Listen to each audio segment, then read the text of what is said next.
বর্তমানে বার্সেলোনার যতগুলা অসুবিধার জায়গা কিংবা সমস্যার জায়গা আছে, তার মধ্যে সবচেয়ে বড় সমস্যাটা হচ্ছে গোলকিপারের পজিশনটা। তো এই সমস্যাটা আগেও ছিল, অর্থাৎ স্টেগান থাকা অবস্থায় ছিল। স্টেগান যখন মানে ইনজুরি হওয়ার সপ্তাহখানেক কিংবা ২-৩ সপ্তাহ আগেও ছিল।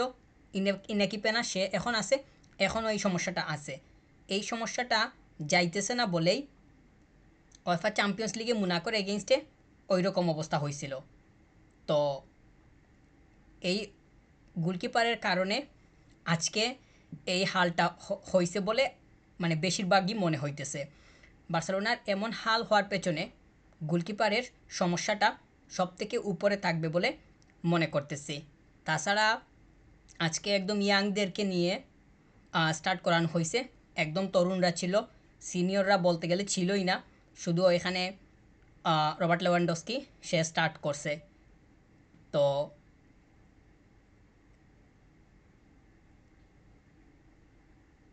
রবার্ট লেভানডস্কি সে তো স্টার্ট করছিল, তো তাকে তারপরে সাব করানো হয়।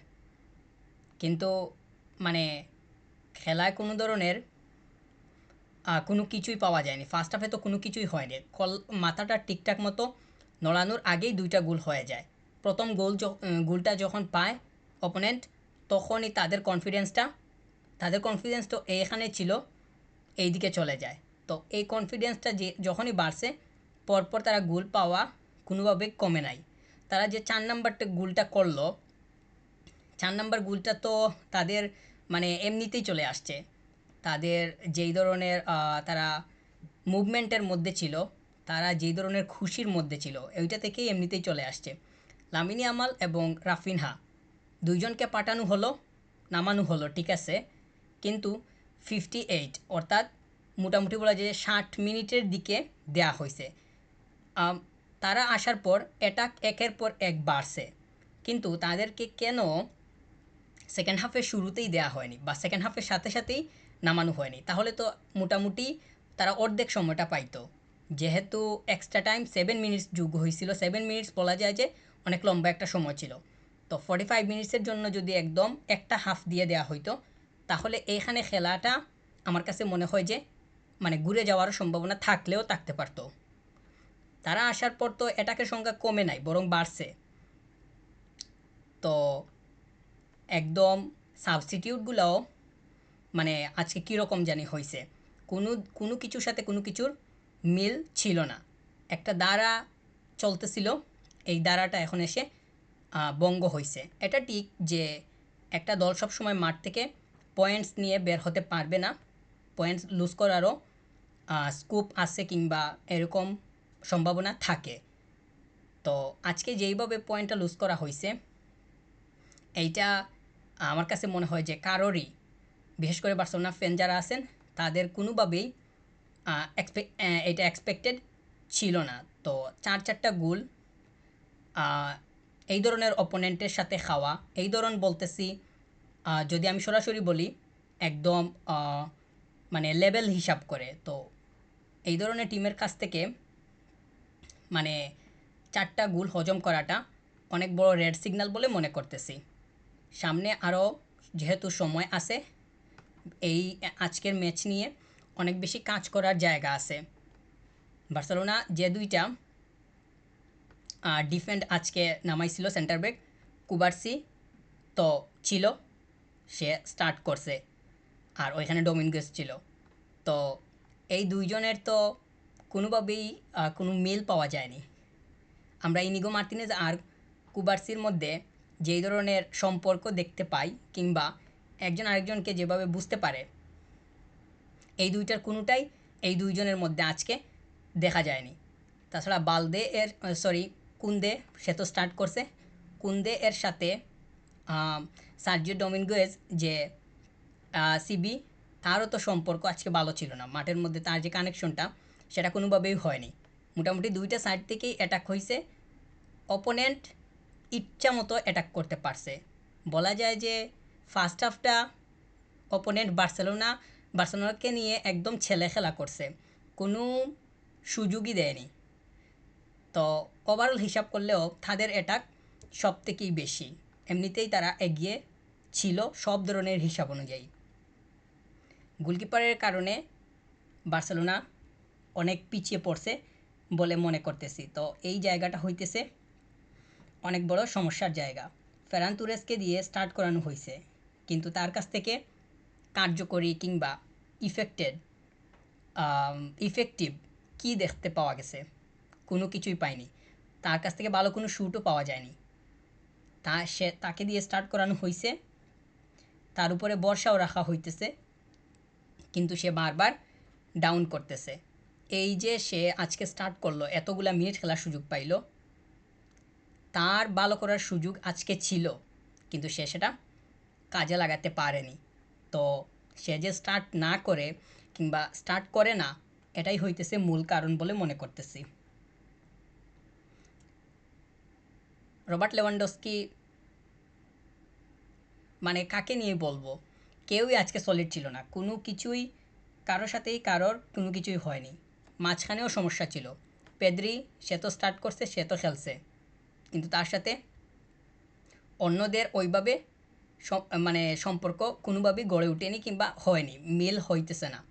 তো ফ্র্যাঙ্কি ডি ইয়ং এবং পাবলো গোবি এই দুইজন ফিরে আসা না পর্যন্ত মিডের এই হালটা বহাল থাকবে বলেই মনে করতেছি। যদি মিডের পরিবর্তন আসতে চায়, বলটা মাঝখানে রেখে বিল্ড আপ করে সামনের দিকে আগানোর মানে প্রসেসটা নিয়ে যদি কাজ করতে চাওয়া হয়, কিংবা এই প্রসেসটাকে মানে স্টাবলিশড করতে চাওয়া হয়, তাহলে আমার কাছে মনে হচ্ছে যে যেই দুইজনের নাম বললাম ইনজুরির কারণে বাইরে, এরা ফিরে আসাটা খুব দরকার। যারা আছে, যাদেরকে নামানো হচ্ছে, তাদেরকে দিয়ে কোনোভাবেই কিছু হইতেছে না। পাবলো তরে, এরিক গার্সিয়া মিডে স্টার্ট করতেছে, কিন্তু কোনো কিছুই ওইভাবে দেখা যাইতেছে না। বিগ ম্যাচে তাদের উপরে কোনোভাবেই আমার কাছে মনে হইতেছে যে বার্সেলোনার ভরসা রাখা ঠিক হবে না। এই ধরনের ম্যাচে এই অবস্থা, কিন্তু যখন চ্যাম্পিয়ন্স লিগের বিগ স্টেজে যাওয়া হবে, তখন তো আর কোনো কিছুতেই কোনো কিছু খুঁজে পাওয়া যাবে বলে মনে করতেছি না।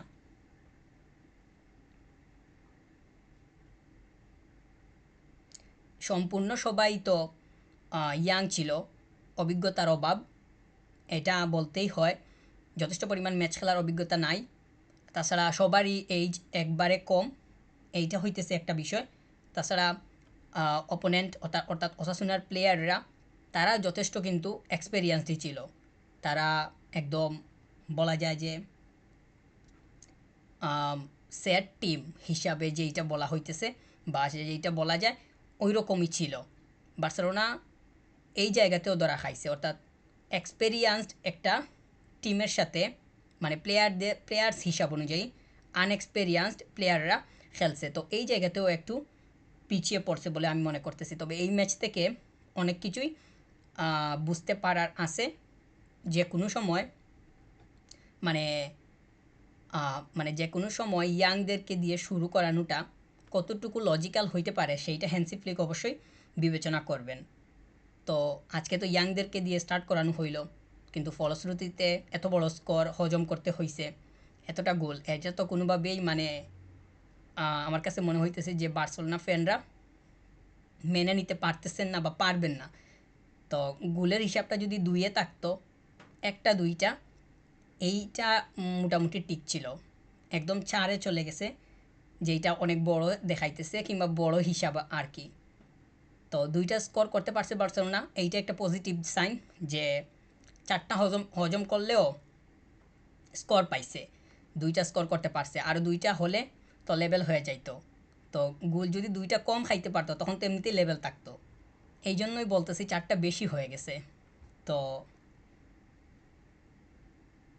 আরও বেশি গোল করার ক্যাপাবিলিটিটা বার্সেলোনার বাড়ানো দরকার।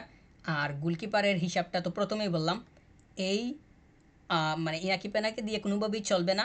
তাকে যদি সেল করে দেওয়া যায় আরও ভালো। তাকে সে তো এমনিতেই সরবে, যেহেতু আরেকজন আসতেছে, সে আসলেই তো ইনাকি পেনা এমনিতেই গুড বাই হয়ে যাবে। হ্যান্সি ফ্লিকের একটা ট্যাকটিক্স বা প্ল্যান প্রায় প্রতি ম্যাচেই দেখা যাইতেছে, সেইটা হইতেছে হাই লাইন। তো আমি এখানে লিখে রাখছি, হাই লাইন ডিফেন্ডিংটা কোনোভাবেই মানে লজিক্যাল মনে হইতেছে না।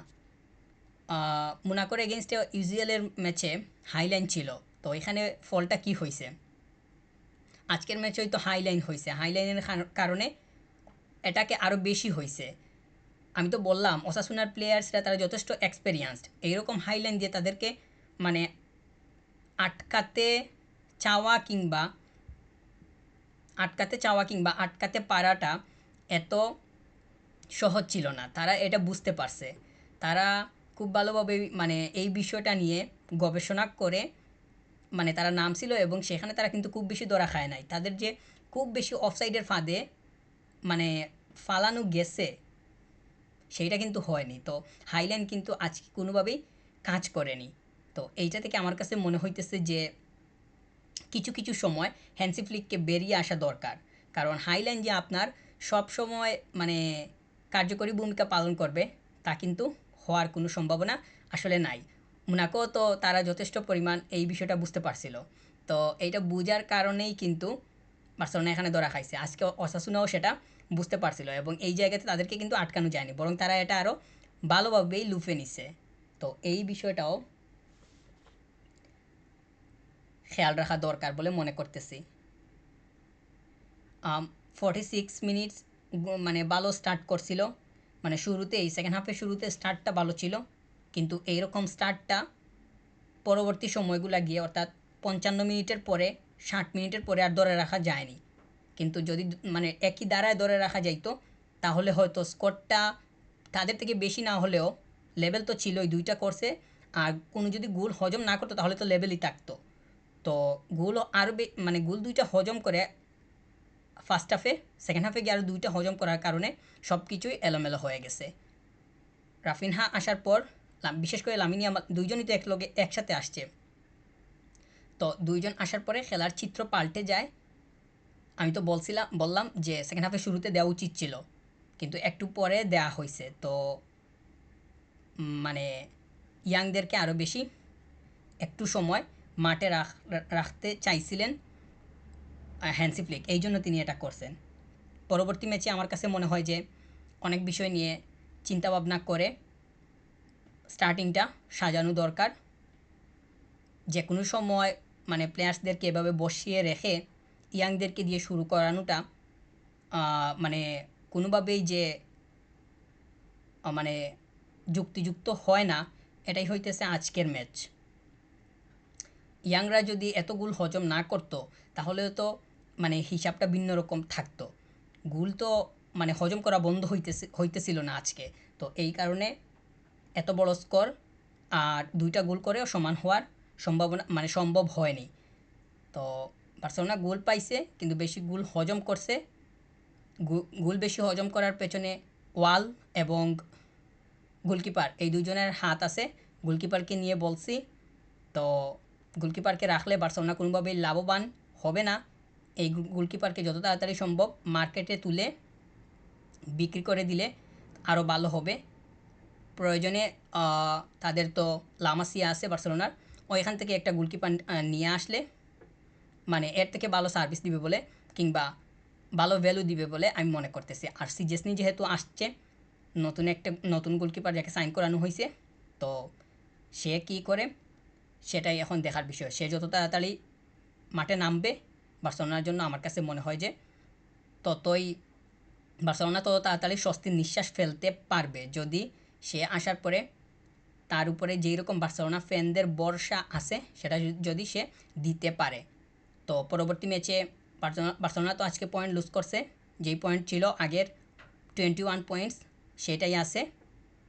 তো সামনের ম্যাচে এইরকম স্টার্টিং নিয়ে নামতে হবে যাতে করে পয়েন্ট অন্ততপক্ষে এক হলেও কিংবা এটা তো নিশ্চিত যে 3 পয়েন্টের টার্গেট, তো কিছু মানে একটা পয়েন্ট হলেও যাতে নিয়ে তারা বের হতে পারে। তো পরবর্তী ম্যাচে বার্সেলোনা কী করে সেটাই এখন দেখার বিষয়।